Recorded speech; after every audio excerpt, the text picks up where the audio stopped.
Hey there, and welcome back to Utility Sports. We have some breaking news out of Houston. They have agreed to trade Russell Westbrook to the Washington Wizards in exchange for John Wall and a first-round pick. That first-round pick is believed to be a 2023 first-rounder that is protected. We have no idea on the protections on it so far. Sheldon, can you give your initial reactions on this news? Yeah, looking at this trade, this is a rare swap of Supermax contracts. Usually when a Supermax player gets dealt, it's because he demands out and usually gets traded to a team with a bunch of young assets in a winning phase. And here we see actually two superstar athletes that did not want to be with their respective teams any longer. Russell Westbrook obviously demanded the trade out of Houston. John Wall then reportedly demanded a trade out of Washington after hearing his name come up in a Russell Westbrook trade talk.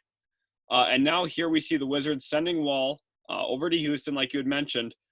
And I'm quite frankly bewildered by Washington trading John Wall and also a 2023 first-round protected pick for Russell Westbrook. Both players have 3 years left on their deal, so it's not like you're really getting out from a contract. Yes, John Wall is coming off an Achilles tear. Perhaps he's going to be, 90% of the player he was. But I think that fit next to Bradley Beal makes a lot more sense than it does with Russell Westbrook. Now, Russell Westbrook, part of the reason he wanted out is he wants the ball in his hands, and you're putting him on a team that just drafted a young playmaker in Denny Avdia, a player who is best when he has the ball in his hands. They have a young guard in Bradley Beal who has really emerged the last year and a half that John Wall's been out because he's had the ball in his hands. And now you're getting a player that is known for his usage rate and the amount of time he spends with the ball in his hands. I can't really understand it. For Houston, I think it makes a lot of sense. They got about as much value out of Westbrook as they could here, recouped a first-round pick, an asset later. They did so as well in the Pistons trade earlier, and they also bring in a guard that has been an All-NBA guard before. Probably won't be that any longer, but he could still be a contender for an all-star spot out west. I think a lot of people are sleeping on John Wall, on really what he is. A lot of people are expecting Kevin Durant to come back to full form off an Achilles tear, and yet they're saying John Wall is not going to be an elite guard anymore. And I don't think he's going to be an elite guard anymore. I think he's going to be a really good guard, and I think he's going to fit next to James Harden. He's going to give a defensive presence in that backcourt, something that Houston really badly needs. And he's an excellent playmaker still. He's going to be a guy that is able to generate 6 to 8 assists a game, a player that has looked great in workouts, according to sources around John Wall in the situation there. And I think Houston should feel really good about pulling in a player that will fit next to James Harden in the short term, a guy they could maybe use long term if Harden does get traded at some point. And they did so for a guy who's got 3 years left on a supermax that not a lot of teams were probably in on. You looked at Charlotte's out now with LaMelo Ball. Cleveland really didn't have a lot to offer. So I think they maximized their value there.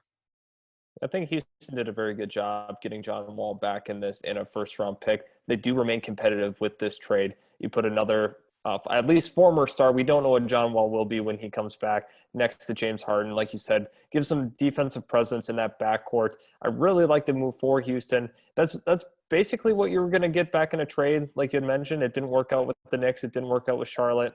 And there was not a lot of suitors outside of those two teams. And they were able to get a deal done here tonight. Very surprising. A lot of the hype behind this trade had calmed down.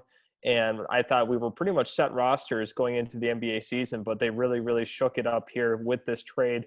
And like you had mentioned, I don't understand it as much for Washington, just considering that Russell Westbrook's going to need the ball in his hands, Bradley Beal will need the ball in his hands, and so will Avdia. So to really maximize their team, I think that John Wall was the best fit with those other two guys, especially considering he doesn't need the ball necessarily to be in his hands to be effective, and he could have really, helped develop those players as well. I'm kind of shook up by this trade as well. Not really understanding it from Washington's perspective. I get they were nervous about the Achilles tear for John Wall, but ultimately it does not make sense. So now I want to move to this.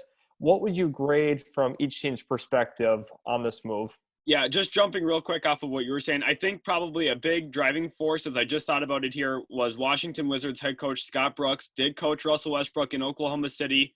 That is probably the big driving point in their front office area and their decision to go get Russell Westbrook. I hadn't really considered that until this moment.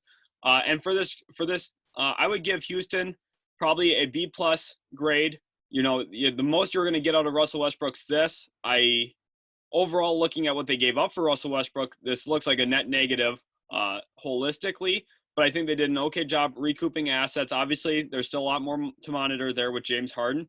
And for Washington, I'm going to give it a C. I think that Russell Westbrook's a good player. I even think he's a better player than John Wall, but I really just question the fit. I really don't think that he is the solution there. I was thinking Washington was going to be a playoff team in the East anyway with Wall back.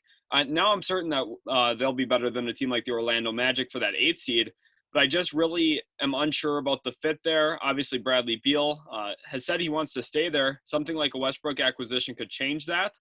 And I'm really nervous for Washington on that front. They are better as of right now with Russell Westbrook, but they gave up an asset to do so, and I'm not in love with the fit.